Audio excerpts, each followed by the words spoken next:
બહેનો પહેલા તો જાગૃતિબેનનું સન્માન હું પોતે કરું છું ગીતાજી આપીને.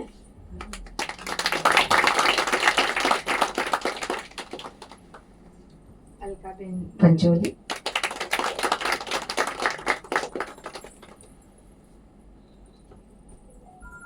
હિરલબેન વ્યાસ,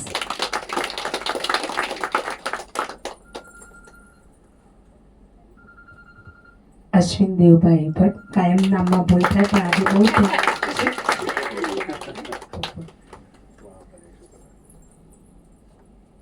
પંકજભાઈ વ્યાસ, સંદીપભાઈ ફરી,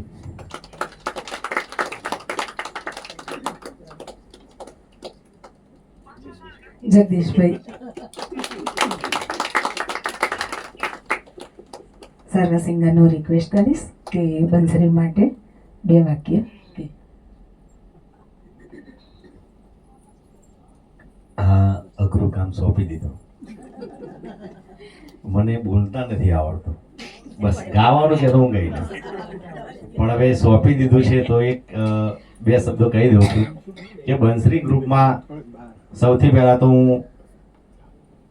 અશોકભાઈ પ્રજાપતિનો આભાર માનીશ કે તેઓ મને આ ગ્રુપની અંદર લાવ્યા, અને બંસરી ગ્રુપના એડમિન આપણા સોનલબેન મહેતા એમનો પણ આભાર માનીશ કે એમણે મને આ ગ્રુપમાં સામેલ કરવાને લાયક સમજ્યો.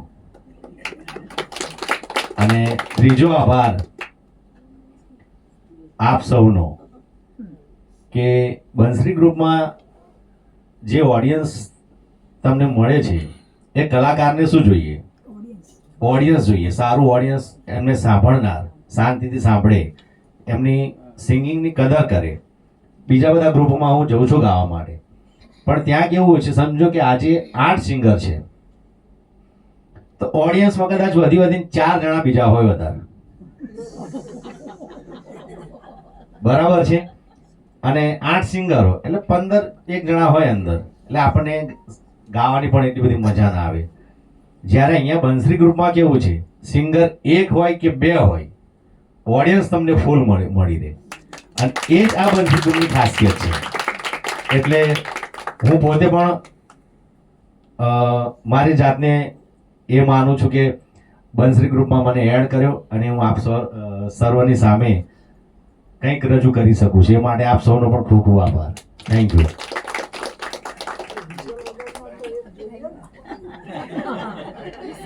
હેલો, જય શ્રી કૃષ્ણ બધા ઓડિયન્સ, જય શ્રી ગોકલેશ. યસ યસ, ખાસ તો સોનલબેન અને આપણા યોગેશભાઈ જે આજે હાજર નથી એમનો ખૂબ ખૂબ આભાર માનીશ. અને બંસરી ગ્રુપમાં હું લગભગ 2018થી છું. સોનલબેન બરાબર ને? 2018થી હું સામેલ છું, પણ મારો શેડ્યુલ થોડો ટાઈટ હોવાથી બિઝનેસ છે એટલે ઘણી વખત નથી આવી શકતો, પણ વચ્ચે વચ્ચે આવી જાઉં છું એમ. અને સોનલબેનથી મને ઘણું શીખવા મળ્યું છે. એકચ્યુઅલી ગાવાની શરૂઆત જ અહીંથી કરી હતી મેં, અને આજે જે કંઈ બી આપણે છીએ એ બધું એમને આભારી છે. એમના માટે ખાસ તાલી પાડજો કે થેન્ક યુ વેરી મચ સોનલબેન. યોગેશભાઈ, ખાસ તમને અભિનંદન. હા, અને બંસરી ગ્રુપની ખાસિયત છે જ, જેમાં જગદીશભાઈએ કહ્યું, ઓડિયન્સ જ છે એમનું મેઇન. અને ઓડિયન્સ એટલું સરસ હોય છે ને કે ગાવાવાળાને પણ ખૂબ આનંદ આવે છે એમ. તમે જોયું હશે કે ગાવાવાળા બી જોરમાં આવી જાય છે ઘણી વાર તમને જોઈને બધાને, ને એટલે બહુ એ આનંદની વાત છે આપણા માટે. Thank you very much. જય શ્રી કૃષ્ણ. સોનલબેન અને યોગેશભાઈ જોડે બંસરી ગ્રુપમાં મને લાગે ત્યાં સુધી 2017-18થી જોડેલો છું. અને યોગેશભાઈનું સારું એવું ખૂબ જ નોલેજ છે, અને બેનનો ખૂબ જ ઉત્સાહ હોય છે, એટલે આ ગ્રુપ જોડેથી કદી છૂટા પડવાનું મન થતું નથી. ખૂબ દૂર રહું છું, નરોડા બેઠકની પેલી બાજુ 2 કિલોમીટર દૂર, પણ એ જ્યારે બેન બોલાવે ત્યારે ગીતો ગાવા અમે આવી જઈએ છીએ, અને ખૂબ જ મજા આવે છે. કારણ કે ઓડિયન્સ પણ સારું છે, મેનેજમેન્ટ પણ સારું છે, અને હંમેશા સહકાર આપે છે. બેન તરીકે મારે કિશોર કુમાર અને બીજા ગીત ગાવાના હતા 4, અને મારો અવાજ થોડોક બગડ્યો બીમારીના લીધે, શરદી, તરત 4 ગીત મને એડજસ્ટ કરી આલા મુકેશજીના. એ બદલ એમનો ખૂબ જ આભાર માનું છું. Thank you. તબિયત સારી ના હોય તો મુકેશ ના ગીતો ગવાય એમ. મુકેશ જ કહું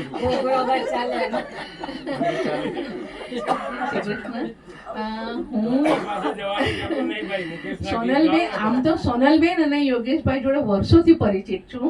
અમે જ્યારે અમદાવાદમાં ખાલી 2 કે 3 જ ગ્રુપ હતા એ વખતે, ત્યારના અમે લોકો એકબીજા સાથે ગાતા હતા ને ત્યારના અમે સંકળાયેલા છે. લગભગ 15-16 વર્ષ થઈ ગયા લગભગ. હા, અને બસ ત્યાર પછી આ બધા ગ્રુપો બધા વધારે નીકળ્યા. પણ હું માનું છું કે આ બધા ગ્રુપોમાં આપણું જે બંસરી ગ્રુપ છે ને એ ખૂબ જ રેપ્યુટેડ અને એકદમ સિસ્ટમેટિક ગ્રુપ છે. અને એની જે મેનેજમેન્ટ છે ને સોનલબેન ને યોગેશભાઈ દ્વારા એ ખૂબ જ સરસ છે.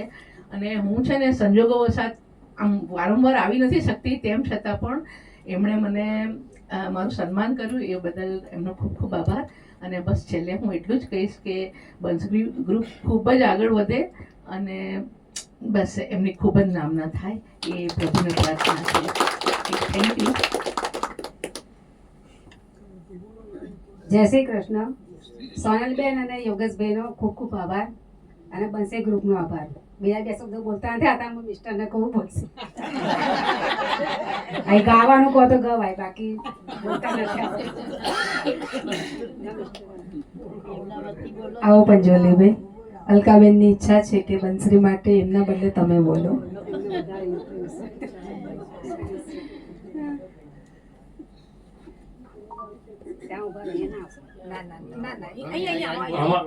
આમાં તો એને એક જોક એવો છે કે મને ધક્કો કોણે માર્યો, ઘરવાળાએ જ માર્યો. બીજું અમારા આમાં એવું કહેવાતું હતું કે વક્તા બકતાય, શ્રોતા સોતાય. ગમે તેવો પ્રોગ્રામ હોય શ્રોતા સોતા જ હોય.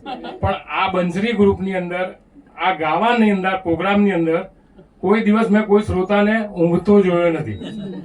બધા સંગીત માણી રહ્યા છે. ડ્યુ ટુ સોનલબેન અને આપણા યોગેશભાઈ. આ ગ્રુપ એવું છે કે જે મારી મિસિસને સ્ટેજ ઉપર ગાવાનો ચાન્સ આપ્યો છે, એટલે હું એમનો ઘણો આભાર માનું છું. અને આગળ આ માઇક હું બીજે સોંપી દઉં છું, કારણ કે વધારે ટાઈમ નહીં લઉં, કારણ કે બીજા ગીતો એ સાંભળવાના છે.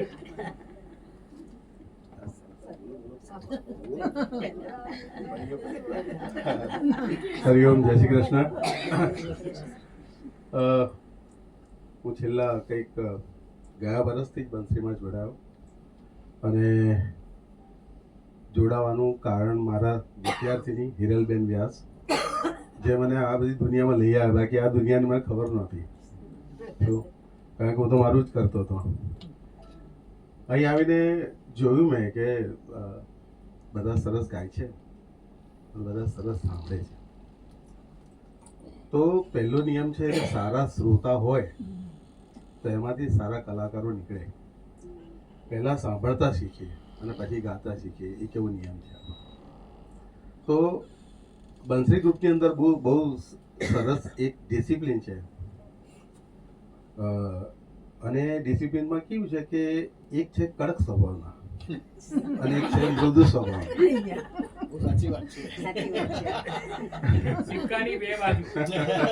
તો એ પણ આમ લડે ને તો આમ તમને ખરાબ કે ખોટું ના લાગે એવું લડે એમ. અને યોગેશભાઈ તો સરસ આમ તમને બહુ, અને અહીંયા શું પ્રોત્સાહન સારું મળે છે, ઉત્સાહ જળવાઈ રહે છે. અને જેટલા પણ અહીંયા ગાય છે અને જેટલા પણ સાંભળે છે એ બધા ખૂબ સરસ છે. એટલે મને ઘણી અવારનવાર આવવાનું મજા આવે છે, મને આનંદ આવે છે. પણ મારું કામ એવું છે કે પછી મારે ઘણીવાર સોનલબેનને કહેવું પડે કે મારા ક્લાસ છે, મારે જવું પડશે, મારા ક્લાસ છે, મારે જવું પડશે. અને થેન્ક્સ સોનલબેન કે મને એ મારું સમય સાચવી આપે છે. તો ખૂબ આભાર સોનલબેન, તમારો સૌનો ખૂબ આભાર. ખૂબ મજા આવે તમારે. કાયમ મોડો જ પડતો હોઉં છું. હું જયારે એન્ટ્રી લઉં ને સોનલબેન દેખે ને ધીમે રહીને પાછળ ગોઠવે,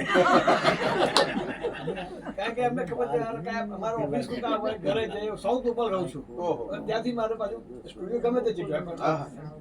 સ્વામી બીક લાગે વાત નક્કી. જય શ્રી કૃષ્ણ કે એટલે પછી વાતો કરતા બંધ થઈ જાવ તમે. ના ના, પણ બહુ સરસ વાત છે, સાચી વાત છે. ડિસિપ્લિન તો હોવું જ જરૂરી. જય શ્રી કૃષ્ણ બધાને. બધાએ જ એકચ્યુઅલી મારે જે કહેવું હતું એ બધાએ કહી દીધું, પણ છતાં હું કહીશ કે પહેલાં પહેલું તો તમને ખબર છે અમદાવાદમાં ઘણા બધા ગ્રુપ ચાલે છે, પણ હું આ ગ્રુપમાં આવ્યા પહેલાં એના નામથી એટ્રેક્ટ થઈ. મને બંસરી નામ એટલે મને તો બંસરી નામ છે એટલે ભગવાન શ્રી કૃષ્ણની બંસરીમાંથી સૂર રેલાય છે, એટલે ચોક્કસ આ ગ્રુપમાં સુરીલા સાંભળવા મળશે. બાકી ગ્રુપમાં બહુ તકલીફ થાય છે. ઇવન અમે તો જઈએ છીએ પણ અમે સાથે જે સાંભળવા આવે અમારા રિલેટિવ્સ, મારા હસબન્ડ છે, બધા કે અમુક સંભળાય છે અમુક નથી સંભળાતા. પણ આ બંસરી ગ્રુપ એવું છે કે આજ સુધી મને એવો કોઈ કડવો અનુભવ થયો નથી. જેટલા પણ સિંગર્સ અહીંયા આવ્યા છે એકદમ યુનિક સોંગ્સ લઈને આવ્યા છે. અડધા તો મેં અહીંયા સાંભળ્યા. પ્લસ એનું જે એન્કરિંગ, જ્યારે જ્યારે ઇન્ફોર્મેશન આપવામાં આવે છે કે આ સોંગ આમને ગાયું છે, આ લિરિક્સ હતા, હમણાં જ આ ભાઈએ જેમ સિટીનું કીધું, તો એ નોલેજ પણ ઘણું અહીંયા મળે છે. બીજું તો મને આ ગ્રુપની ગમે છે સૌથી વાત ગીતાજી. ગીતાજી હું કહું કે દુનિયાનું જ્ઞાન ને પુસ્તકો એક તરફ, ગીતાજી એક તરફ, એટલે આમની બહુ સુંદર પ્રથા છે ગીતાજી આપવાની. અને એના માટે હું એમને ફરી થેન્ક યુ કહું છું કે તમે અમને એ લાયક સમજ્યા. અને ત્રીજી વાત છે ઓડિયન્સની. તો બધે જઈએ જેમ જગદીશભાઈ એના બધાએ કીધું એમ કે ઓડિયન્સ ઓછી હોય છે. ઓછી હોય છતાં પણ એટલી વાતો કરતા હોય છે, અવાજ કરતા હોય છે. ઓડિયન્સ તો કરતું હોય છે, એડમિન્સ પણ કરતા હોય છે. એટલે ઘણી વખત આપણે થાય કોને કેવું, ઘણા આપણને લાગે તો કોઈ સાંભળતું જ નથી. પણ જે ડિસિપ્લિન મેં બંસરી ગ્રુપમાં જોઈ એવી ક્યાંય જોઈ નથી. ઇવન અમારું પણ ગ્રુપ છે એમાં પણ નથી. અને એ આપણા જે હેડ માસ્ટર છે પ્રિન્સિપાલ, કારણ કે મારે એમને ગીતના ટાઈમ લિમિટની ઘણી વખત એ થાય, પણ એ વસ્તુ સારી છે કે જે એમના નિયમો છે જે એ સ્ટ્રિક્ટ છે, એટલે જ આ ડિસિપ્લિન સચવાઈ રહી છે અને આટલું કહેવાય ને એકદમ મક્ખન જેવું કામ ચાલી રહ્યું છે.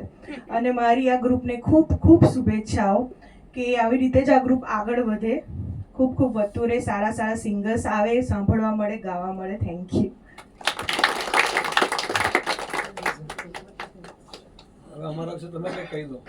એક પણ પ્રોગ્રામ એવો નહીં હોય કે સોનલબેનની કમ્પ્લેન ના આવે, આ કમ્પ્લેન નથી, વખાણ. પણ અંદર ખુશ થાઉં છું કે બધાના ધ્યાનમાં છે કે હું બધાને જે કહું છું ને એ બધાના મગજમાં તો છે જ. ખૂબ ખૂબ સર્વ સિંગર્સનો ધન્યવાદ. અને જે વખાણ કર્યા ઓડિયન્સના એ તો ખરેખર જરૂરી છે. એટલા માટે વારંવાર અમે ઓડિયન્સમાં પણ એવું ડિક્લેર કરીએ છીએ કે આપણા મોટા પ્રોગ્રામો જે થઈ રહ્યા છે એમાં બધા સાથે જોડાઓ, કે દરેકે દરેક શો આપણા નાના હોય કે મોટા હોય બધા આટલા સરસ જ જઈ રહ્યા છે. અને આજે બબે ગીત સાથે લેવાનું એક કારણ હતું. એ લોકોને કોઈ જાણ જ નથી કે 2 ગીત સાથે પ્રેઝન્ટ કરવાના. એવું નથી કે ટાઈમ બચાવવાનો, 28 જ ગીત છે. 28 ગીત કોઈ પણ સંજોગોમાં હું 1 લઉં, 4 લઉં કે 2 લઉં, 3 કલાકમાં પતવાના જ છે. પણ એ લોકોને એક સાથે 2 ગીત પ્રેઝન્ટ કરવાની આદત પડે. ઘણીવાર તમે કોઈ જગ્યાએ ગાઓ તો એક સાથે 4 ગીત ગાવા પડે તો શું? આ પણ એક અંદર ખાને શીખવવાની એક આદત છે. દરેક વસ્તુ કઈ અમે એમ કહીએ કે આ તમને શીખવાડો, એ લોકો એમ કે અમને આવડે જ છે ને બેન, અમે ઘરે પ્રેક્ટિસ કરીએ છીએ 2-2, 4-4 ગીતની. પણ ઘરે 4 ગીત નહીં 10 ગીતની પ્રેક્ટિસ કરો અને અહીં આગળ 2 ગીત ગાઓ, એમાં આસમાન જમીનનો ફેર હોય છે. અને હમણાં આપણે એક શો કર્યો ગજ્જરોલમાં, એમાં 6 ગીત એક સાથે એક પેરે પ્રેઝન્ટ કર્યા હતા. એ અમારા મગજમાં હતું. જ્યારે પણ અમે ઓછા સિંગર્સ લઈને કશું કરીએ ત્યારે કંઈકનું કંઈક નવીનતા મૂકીએ છીએ. અને આજની નવીનતા એ હતી કે બંને ગીત એક સાથે પ્રેઝન્ટ કરવાનું. સર્વનો ખૂબ ખૂબ આભાર. અને બેને કીધું એમ કે ગીતાજી, તો ગીતાજીની અંદર આપણને બધાને ખબર છે કે કૃષ્ણનો વાસ છે અને કૃષ્ણમાં બંસરીનો, અને બંસરી આપણા સ્ટેજ ઉપર છે, આપણા ગ્રુપમાં છે અને સદાય એના સુર અહીં જેટલા પણ આવે છે સિંગર્સ અને ઓડિયન્સ, એ બધાને એવો અહેસાસ થાય છે, કોઈ બોલે કે ના બોલે, 3 કલાક એક જગ્યાએ કોઈ પણ વ્યક્તિએ બેસી રહેવું બહુ જ અઘરું છે. તમારા બધાના ફોન નથી આવતા? આવે છે. બીજા જગદીશભાઈએ કીધું એમ કે બીજા ગ્રુપમાં ઓડિયન્સ નથી હોતું, અને હોય તો સિંગર જેવું ગાઈને ઉતરે ને, બહાર જવું હોય તો શું બહાનું કાઢે? ખાલી ફોન ચાલુ કરીને ફોન પર વાત કરતા કરતા બહાર આંટા મારે, બહાર વાતો કરે. કેમ અહીં આગળ કોઈ નથી ગયું? અમારી કડકાઈ નથી, પણ આ જે બંસરી શબ્દ છે ને એની પકડ છે, એ સદાય તમને બધાને પકડી રાખે છે. એ તમને એવું ઉત્સાહતા નથી કે બહાર જઈએ, વાતો કરીએ, ફોનો કરીએ. તમે સંગીત સાંભળો છો, અને સિંગર્સ પણ એટલે આટલું સરસ રજૂ કરી શકે છે. એને પણ અંદર ખાની એવી બીક છે કે આટલું સરસ સાંભળે છે, જો અમે બેસુરા થઈશું તો શું? અમને એડમિન નહીં, તમારી સામે બીક છે. એટલે જ મેં ગીત બદલાયા. એમની સજા એમને આપવાની છે.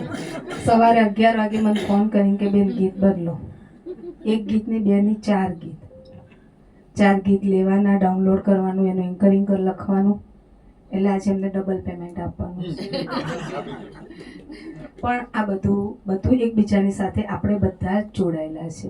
એકલા એડમિને નહીં, એકલા સિંગર્સ નહીં, એક ઓડિયન્સ નહીં, પણ આપણા બધાનો સમન્વય, આપણે બધા જે ગોળ રાઉન્ડની અંદર છે એની વચ્ચે જે કૃષ્ણ છે, એની વચ્ચે જે બંસરી નામ છે, એના કારણે આ બધું ચાલી રહ્યું છે.